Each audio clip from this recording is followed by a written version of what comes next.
All right, guys, we are officially live. And just wanted to share with you guys my experience. As you guys know, I just recently flipped a property over in Seattle, Washington.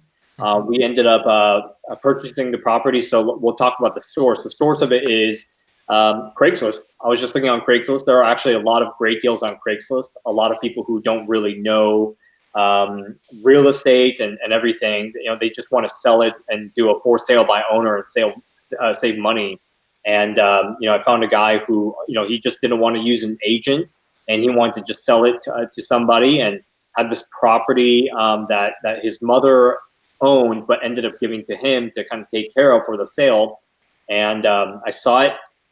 I saw the opportunity. I used a calculator, a flip calculator. Actually, I use principles from this book, and this book actually has they actually have their own proprietary calculator I'm going to be showing you here soon. So basically, I calculated the property. I liked it. I went to go, I contacted the person, went to go see it, and immediately put it under contract. You got to go very, very quickly, especially with these, because, basically right after we put it under contract, they had like 6 other people who wanted to get the property, but we already had it under contract. The financing is, we ended up using hard money. To be honest, like I kind of did this project to show some of my agents what it looks like to invest in a real estate property, and just kind of show them like real time. I've helped a lot of people make money in real estate, but in this situation, I wanted my agents to learn. So anyway, I ended up calculating it, getting hard money, putting an offer, and then closed it, and immediately got to work, got my contractors aligned, and I'm going to show you some of these. I'm going to screen share and show you some of these numbers. So basically, this is the calculator here. I ended up putting all the calculations into a Google sheet, and this is, so basically, these are the basic calculations, the basic things that you need to know. You have to know, number one is what is going to be the ARV. So that is the after repair value. Huge number. The way to get the after repair value is you have to look at the comparables. So every real estate agent, to get a valuation of the home, you look at the comparable solds in the area, not the actives, because that doesn't really, that doesn't make any indication of where the market is. Someone may be crazy and think their house is worth $1 million more than it is. So we want to use real sold data. So what we determined to be the resale price was actually closer to 370. However, seeing that in January in King County, we had the highest appreciating month in King County history ever. So we ended up increasing that number. We ended up selling it for $389,950. These are exact numbers. He originally wanted, I believe, I believe it was 285. I got him down a few notches. I actually got him down to 275. We used about $35,648 for repair costs, and we can kind of show you all of the things that we, all the money that we put in. This is actually not a fully updated sheet. I have all the invoices and whatnot, but for the sake of this video, I'm going to go pretty quickly. And then basically, we ended up having to pay out. So we, being realtors, we didn't have to pay out full realtor fees. We gave 3% to the buyer's agent. So that costed us about $11,699. Transfer tax. So when you sell a home, the seller has to pay 1.78% of the mutual acceptance price. It's higher than most states, to be honest, but it is what it is. We have to pay that, and then we have to pay for title and escrow fees, and that's 1.25%. So our hard money costs were kind of one of our largest costs besides the rehab money. I honestly could have done this whole thing cash, but again, just to get the whole full spectrum of the project, we used hard money, and then it ended up being 2 points initially, right? Right from the beginning, we had to pay 2 points of the amount we got lended on. which was quite expensive, and then the monthly interest-only payments ended up being $12,248. There was other miscellaneous costs, and the total cost of this whole thing was about $349,000. And as we sold it for $389,950, our net profits were about $40,944. That's 12.39%. So that was it.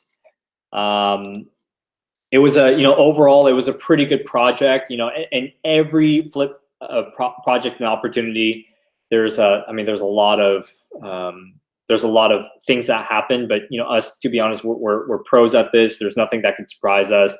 There were delays. We had like 2 weeks of snow. It was crazy, but which is why the hard money costs were a lot more than it was. We could have probably saved about $4,000, honestly, just on hard money costs. But things happen, and we still made out. So that is pretty much it. Do you guys have any questions? I mean, I'd be curious to know what the process is like in the beginning of finding a house that is worth taking the risk on investing for a flip. Like, how far is too far gone, sort of thing, Oh, what do you mean, too far? So I know there are a lot of houses that come up in not ideal conditions, and so what are you looking for? What would be like a deal breaker if this house is not in a good enough condition, or this is too big of a repair? Great question. So the way to look at it is, first of all, you have to have look at the calculator. If it doesn't match your calculator, you're not going to do it. No matter what, you cannot do it. And you also have to know, there's actually a great book. It's all studied. Great book. This actually is by the Bigger Pockets people. And basically, he has a book. It's called The Book on There you go. Basically estimating rehab costs. Right. And and for me, I've done this so many times. I've used so many contractors that I know how much it costs. And so I went out there. I was like, okay, we can fix this, this, and that. And I kind of knew what it is. But for the beginning investor, the first thing, you must do this. You must do this. Get an inspector. Get a professional inspector. Pay $420 and have the person go throughout the whole house. Itemize everything that needs to be fixed. Pad everything. If you think the roof is going to be $10,000, make it $13,000. If you think that the flooring is going to be $5 per square foot, make it $6 per square foot. After everything is itemized and you know everything about that house, then you plug into your calculator, and you saw that there was a place where it says rehab. Mm-hmm. And if the rehab costs end up being more than what you want to get into, and if it doesn't make sense, you typically want to be around 10 to 15% ROI. Okay. And if it's not in that, walk away. And so was I reading your calculator correctly that your house was on the market for 5 months, or you owned the house for 5 months? No, actually, we sold it. I mean, we sold it really quickly. We sold it within a week. Okay. So it took us 5 months from start to finish to actually close it. So basically, we bought it in the late December, and then it took 3-4 months to rehab the property, because there were so many delays with all of the snow and delays in getting the cabinet. It was just crazy. And then we actually put it on the market, immediately sold it within staged it, sold it within 1 week, and then it took the average 30 days to close. And with staging, did you use a staging company, or is this something you did yourself? Definitely a staging company. I would leave it to the pros.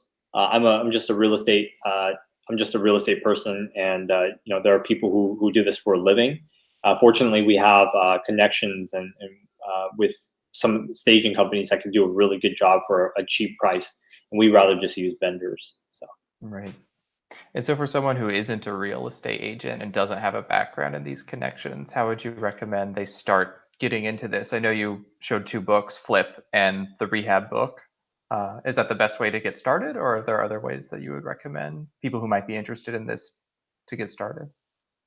Yeah, great question. My biggest thing is get your partnerships in line. You have to know people.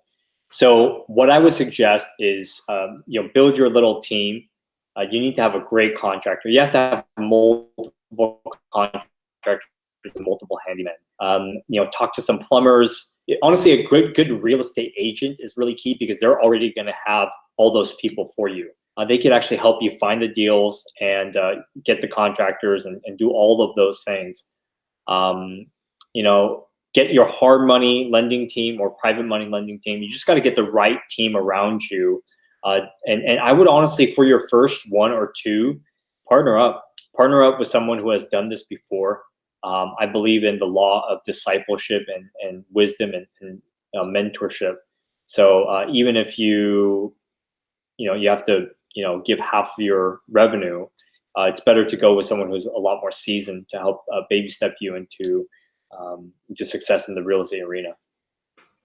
And how would I go about finding a mentor? I'm lucky to know you, but if I didn't, how would you recommend finding somebody who has done this before?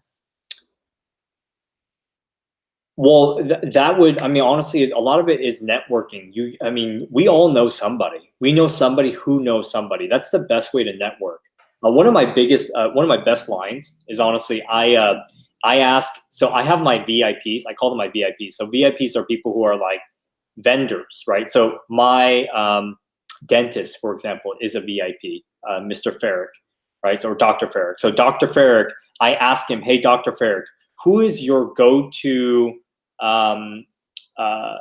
landscaper? I ask him, who is your go-to? Like, who is a person who you absolutely love to work with? Like, has done an amazing job for you? And usually, everybody has somebody, and you just got to go to your friends and family that you trust and ask them who is their most trustworthy person, and that's how you're going to be able to, network and find the people that you need in order to build that team up. I think it's really clever that you're using someone in like a service industry too for that, because a dentist sees a lot of people. Oh yeah, They're well connected. That's smart. I like that it's idea. really easy. And people love recommending people. So just call someone, call anybody, call your mom. Be like, Mom, who is someone who just did an amazing job for you? And it has to do with real estate, right? Oh, man, I actually know this real estate agent who is just phenomenal. He just knows everybody. Oh, perfect. Can I get their number? Call the real estate agent. Hey, this is what my goal is. I'm looking to buy a home. Like, hey, who's your go-to contractor? Oh, it's really easy. It just means making a few phone calls. So, my suggestion. Nice. Any other questions? We could wrap this up. Yeah, I think that's all I had on my mind for now. Perfect. All right, guys. Well, I appreciate you guys listening and hearing out this story. And anyone has any questions, feel free to reach out to me. And see you guys later. That's good. Thanks, Peter.